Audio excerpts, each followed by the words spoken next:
Le mot épiphanie, c'est un mot qui n'est pas très courant dans notre langue. Je crois que son emploi est quasiment réservé à nommer la fête que nous célébrons aujourd'hui, la fête de l'épiphanie. Que veut dire ce mot? Eh bien, ce mot veut dire simplement, la signification, c'est l'émergence. Quelque chose est en train d'apparaître qui jusqu'ici était caché et c'est en train de se révéler. Qu'est-ce donc qui est révélé dans cette messe, dans cette fête d'aujourd'hui?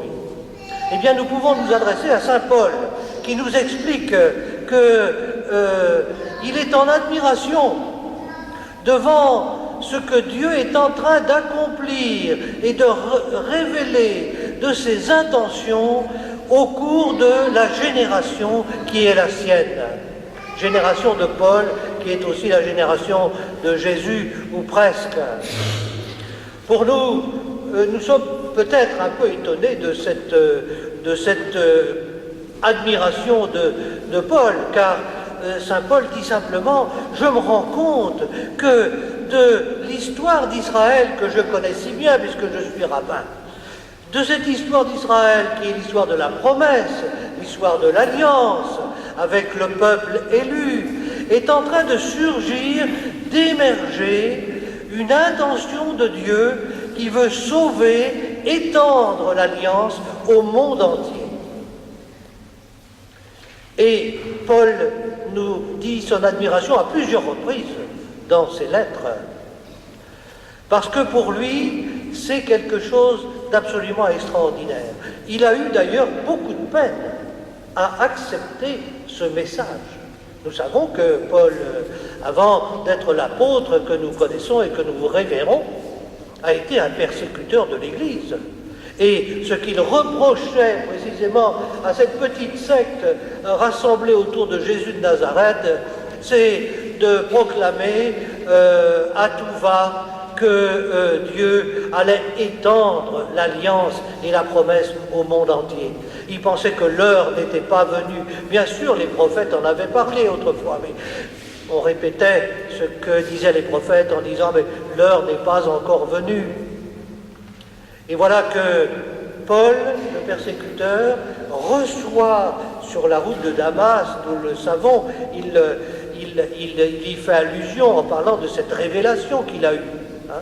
Il entend sur la route de Damas, en même temps qu'il a cette vision de Jésus, Jésus lui dire « Saül, pourquoi me persécutes-tu » Pourtant Jésus est mort et ressuscité depuis plusieurs années déjà.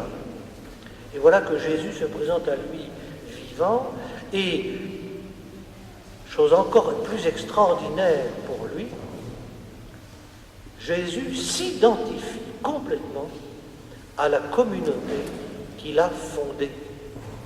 Pourquoi me persécutes-tu? Pour nous, c'est très important aujourd'hui, car il est question de notre identité. Nous sommes de la communauté du Messie. Et Jésus est en train de dire, à travers cette parole à Paul, qu'il n'y a pas de discontinuité entre la personne du Christ et la communauté de ceux qui suivent le Christ. Comme il le dit, nous sommes appelés à faire, nous, les païens et les juifs, à partager le même mystère et à partager les choses comme étant un seul corps. Les païens sont associés au même héritage, au même corps. Paul est en train de se rendre compte que le corps du Christ, le corps de la personne du Christ et le corps que représente la communauté messianique, la communauté des chrétiens, c'est le même corps. Et que par conséquent, la destinée, la condition de vie qui a été celle du Messie doit être partagée par la communauté des chrétiens qui se disent communauté messianique. Je crois que le mystère de Noël, par différents biais, dont je vais essayer de vous parler essaie de nous introduire dans ce mystère.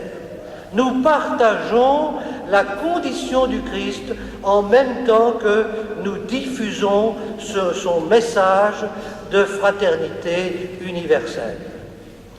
Paul nous dit dans une autre de ses lettres des choses avec d'autres images. Il nous dit que le Christ est venu déconstruire le mur de séparation qu'il y avait entre les Juifs et les païens.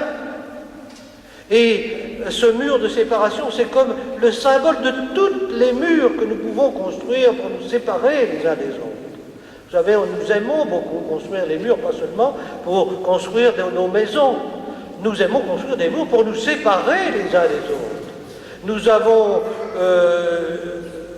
trouvé des techniques extraordinaires pour construire des murs à travers l'Europe, et puis nous avons, au bout d'un certain temps, réussi à le déconstruire, ce mur, mais aussitôt, à un autre endroit du monde, qui est précisément cette Jérusalem dont nous allons parler, eh bien, ce mur, peu à peu, s'est reconstruit.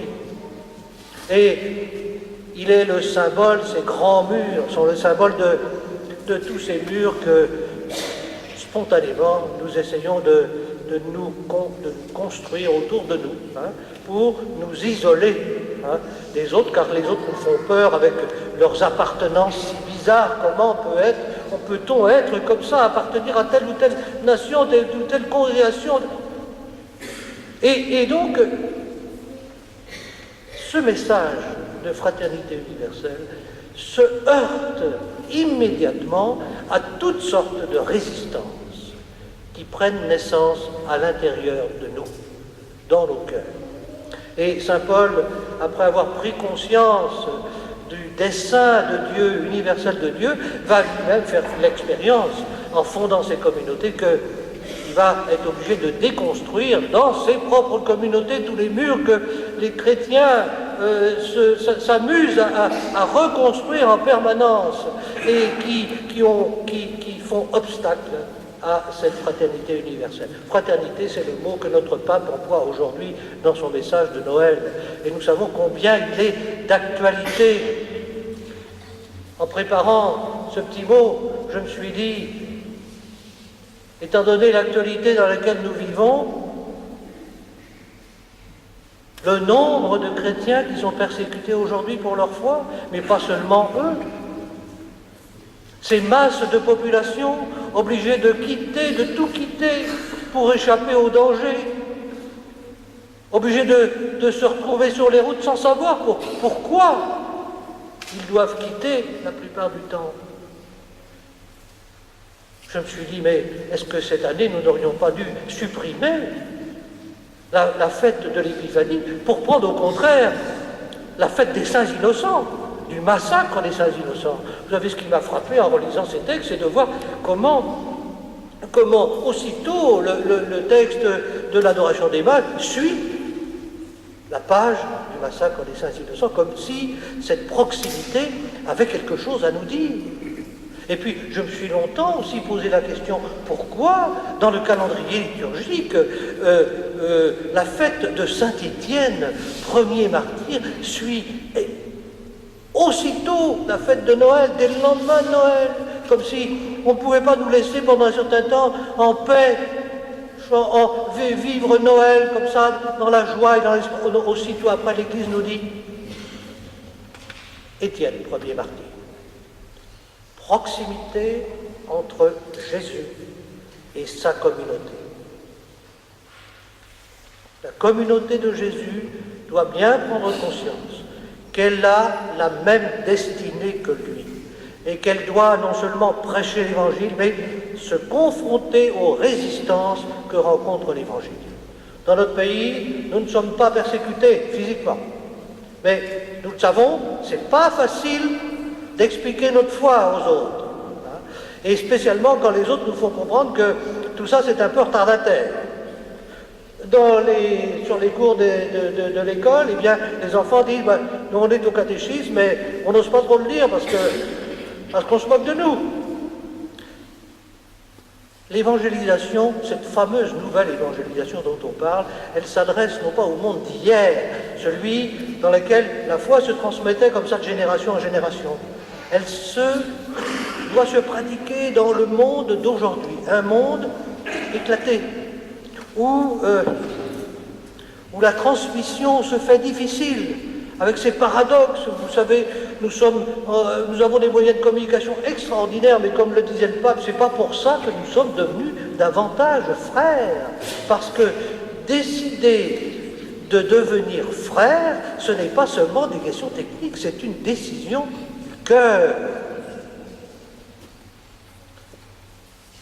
Climat d'insécurité qu'a vécu la Sainte Famille, climat d'insécurité dans lequel a vécu la première communauté chrétienne avec son premier martyr, Étienne, climat d'insécurité dans lequel sont arrivés les mages, qui sont restés très peu de temps à Jérusalem, ils sont partis à Bethléem, et puis de Bethléem ils sont restés très peu de temps parce qu'ils sont en danger, et puis aussitôt après c'est Joseph et Marie et Jésus qui doivent prendre la route de l'Égypte. Et lorsqu'on est en Égypte, Joseph se dit, est-ce que je vais revenir en Judée? Est-ce que c'est suffisamment sûr? Non, parce que le fils d'Hérode il marche sur les pas de son père, et donc au lieu de ramener ma famille en Judée, qui serait le lieu normal, eh bien, je vais la ramener à la périphérie, en Galilée, cette province un peu extérieure, où tout le monde se mêle, la Galilée des nations, dont parlera un peu plus loin dans son texte Saint Matthieu. Jésus, ainsi, à travers ces déplacements géographiques, tels que nous les explique Saint Matthieu, rejoint l'humanité globale pour lui annoncer l'Évangile. C'est ce à quoi nous sommes appelés. Que pendant cette année, nous prenions conscience de cette évangélisation particulière qui nous est demandée aujourd'hui dans le monde d'aujourd'hui.